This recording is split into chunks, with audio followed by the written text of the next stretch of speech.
Ẹ kú kalẹ̀ gbogbo ọmọ Yorùbá. Ọ̀dọ̀ dàbí ọ̀dọ̀ dùn bí yẹ̀yẹ̀ wa kò ní yẹ̀ lẹ̀. Òjò kì í rọ̀ kó tàsé ilẹ̀, olórí ẹnì kọ̀ọ̀kan wò ní tàsé wa. Mo ti sọ fún yín pé ń fún yín ní nǹkan tó 2 sí 3 n tó sẹnu mi gbálágún. Orúkọ mi ni Lukman ọmọ Ayédáre, bàbá ọgbọ́n ọmọ ọ̀dọ̀ àgbà. Ẹ wá nǹkan fìdílé tàbí kẹ́ fìdílé nǹkan. Ẹ jẹ́ ká fi ẹnu wa mẹ́nu, ẹ jẹ́ ká fi tèmítì, ẹ jẹ́ wá sẹ́nu wa kẹ́mú. Ewé kan ń bẹ wọ́n ń pè ní ewé gbúre. Ní ọ̀dọ̀ tiwa nílùú Ìṣẹ́yìn àwa máa pè ní gúre. Ṣùgbọ́n àwọn Ẹ̀gbá àtàwọn ọ̀pọ̀lọpọ̀ ìlú mìíràn ló máa pè ní gbúre.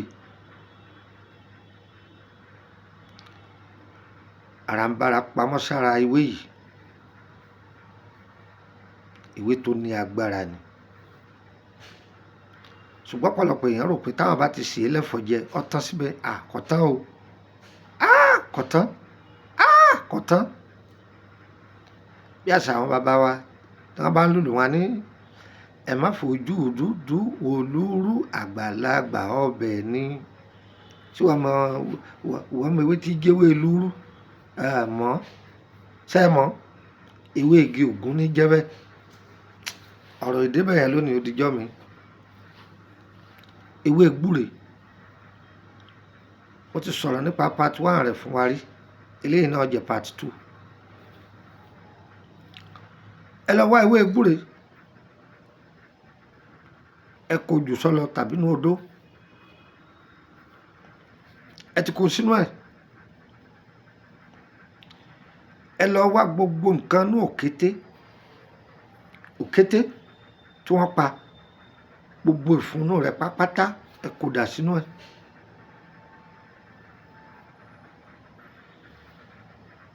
Ẹ fi èpo ọ̀bọ kún,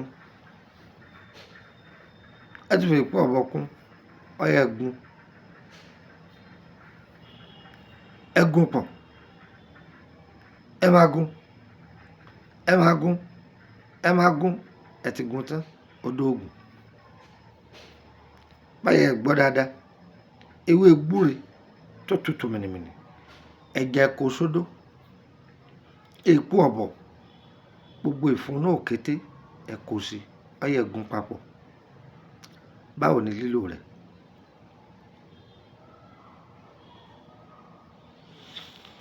Ṣé rí ọṣẹ tẹ́ bá pò mọ́ ẹ dà sọ́nà méjì ni. Ilẹ̀kùn tó jáde bọ́ síta inú ilé ni, kì í ṣe ti géètì o. Ilẹ̀kùn inú ilé yín ẹ lẹ ọṣẹ yẹn mọ́ ẹ̀yìn rẹ̀, mẹ́yìn ilẹ̀kùn. Ẹ bá ṣí wọlé ẹ máa ṣí jáde. Ìyókù ẹ wá gíláàsì dígí ẹ kó sórí ẹ, ilẹ̀ ẹlẹ́lẹ́ gbé wọn sí inú ilé níbì kan. Àwọn àgbàlagbà a máa gbé sẹ́yìn àbí sí abẹ́ ibùsùn, abẹ́ bẹ́ẹ̀dì tẹ́ ń pè ní lìí, a máa gbé sí abẹ́ bẹ́ẹ̀dì.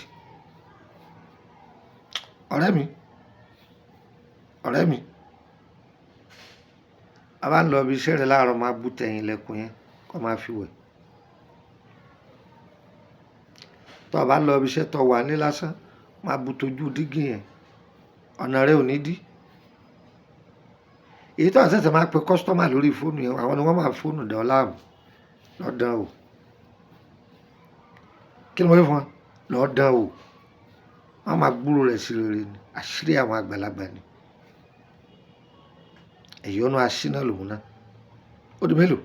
Ó di 2.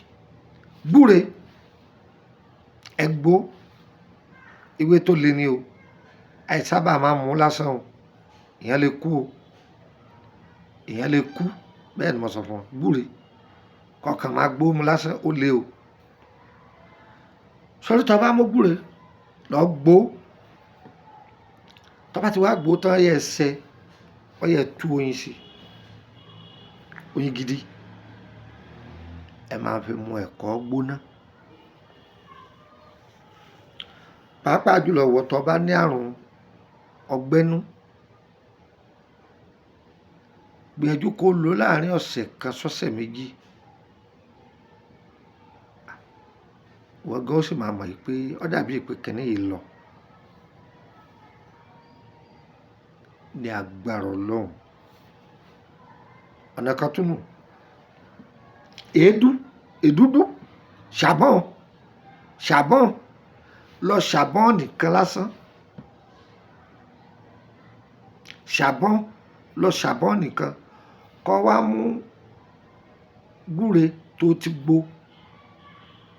ó gbó gúre, ó gbó sínú omi, ó wá mú ṣàbọ̀n, èédú ni o tá à ń pè ní charcoal ní Nàìjíríà, ó yẹ dà á sí, ó wá rò pọ̀, gbé síta mọ́jú. Ìwọ tó bá ní àrùn ọgbẹ́nú máa yọ ọmú. Tó bá lè ṣe bẹ́ẹ̀ láàrin ọ̀sẹ̀ kan, ọgbẹ́nú yóò dohun gbàgbé nínú ayé rẹ̀.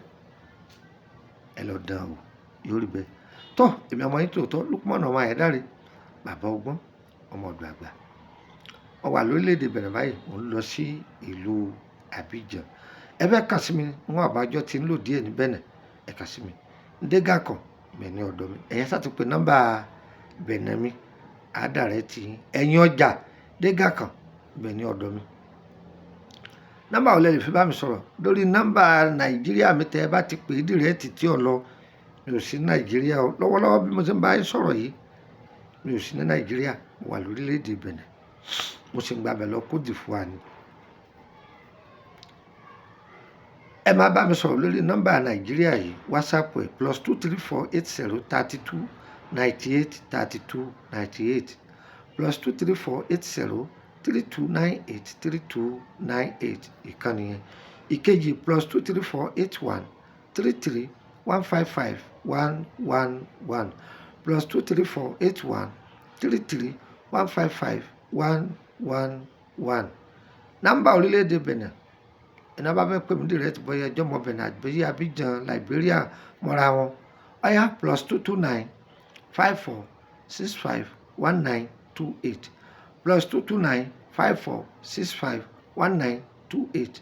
Gbà kan sí +229 54 65 1929 +229 54 65 1929. Adára fún wa o, ayé wa o, òní yẹ ẹlẹ́. Mo tá a fẹ́ lédùá yóò ṣe, èyí tá a fẹ́ Ọlọ́run yóò lè jìnnà sí wa. Ìtọ́jú ara lánàá ìwé àtìgbò, ẹ kàn sí wa. Ìbéèrè nípa ìrìn àjò ayé ẹni, ẹ kàn sí wa. Ìsọ̀fẹ́ o, owó lẹ́sàn o, yọ yẹ wa o, òní yẹ ẹlẹ́. Ire kàbìtì.